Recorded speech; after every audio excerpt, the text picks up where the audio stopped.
I love these Enamel Camp mugs. They're so good for adults and for kids alike.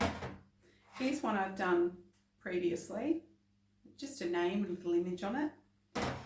What I do find though is when you're pressing these mugs in a mug press, if you put the enamel mug into the mug press and clamp it down, it's very difficult for it to get a good even pressure from top to bottom.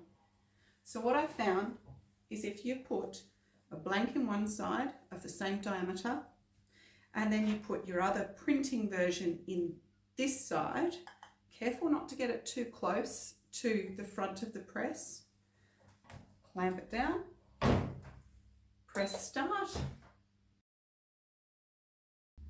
Let's take a look.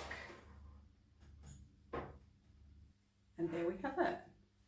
So it's 90 seconds at 180 degrees, super quick. So quick, in fact, I might just make another one.